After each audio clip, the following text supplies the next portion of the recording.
حضرت ابو درداء رضی اللہ تعالیٰ عنہ سے روایت ہے، نبی صلی اللہ علیہ وسلم نے فرمایا، کیا میں تمہیں ایسا عمل نہ بتاؤں جو تمہارے اعمال میں سب سے بہتر، تمہارے بادشاہ اللہ تعالیٰ کو سب سے زیادہ پسند، تمہارے درجات کو سب سے زیادہ بلند کرنے والا، اور تمہارے لیے سونا اور چاندی اللہ کی راہ میں دینے سے بہتر، اور اس بات سے بھی بہتر ہے کہ تم اپنے دشمن کا مقابلہ کرو اور ان کی گردنیں کاٹو اور وہ تمہاری گردنیں کاٹیں۔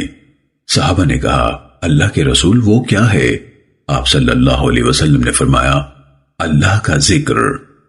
حضرت معاذ بن جبل رضی اللہ تعالیٰ عنہ نے فرمایا، آدمی کوئی ایسا عمل نہیں کر سکتا جو اللہ کے عذاب سے نجات دینے میں اللہ کے ذکر سے بڑھ کر مؤثر ہو۔ سنن ابن ماجہ حدیث نمبر 3790۔ حضرت ابو ہریرہ رضی اللہ تعالیٰ عنہ اور حضرت ابو سعید رضی اللہ تعالیٰ عنہ سے روایت ہے، نبی صلی اللہ علیہ وسلم نے فرمایا، جو لوگ بھی اللہ تعالیٰ کا ذکر کرنے بیٹھتے ہیں انہیں فرشتے گھیر لیتے ہیں اور ان پر رحمت چھا جاتی ہے اور ان پر سکینت نازل ہوتی ہے، اور اللہ تعالیٰ ان کا ذکر ان فرشتوں میں فرماتا ہے جو اس کے پاس ہوتے ہیں۔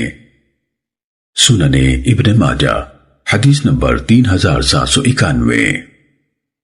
حضرت ابو ہریرہ رضی اللہ تعالیٰ عنہ سے روایت ہے، نبی صلی اللہ علیہ وسلم نے فرمایا، اللہ تعالیٰ فرماتا ہے، میں اپنے بندے کے ساتھ ہوتا ہوں جب وہ میرا ذکر کرتا ہے اور اس کے ہونٹ میرے ذکر کے ساتھ حرکت کرتے ہیں۔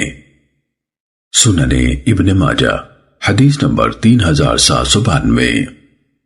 حضرت عبداللہ بن بسر رضی اللہ تعالیٰ عنہ سے روایت ہے، ایک اعرابی نے رسول اللہ صلی اللہ علیہ وسلم سے عرض کیا، اسلام میں نیک اعمال بہت زیادہ ہیں، میں ان سب کو کما حق کو ادا نہیں کر سکتا، مجھے ایک بات بتا دیجئے جسے میں مضبوطی سے پکڑ لوں۔ آپ نے فرمایا، تیری زبان ہمیشہ اللہ کے ذکر سے تر رہے۔ سنن ابن ماجہ حدیث نمبر 3793۔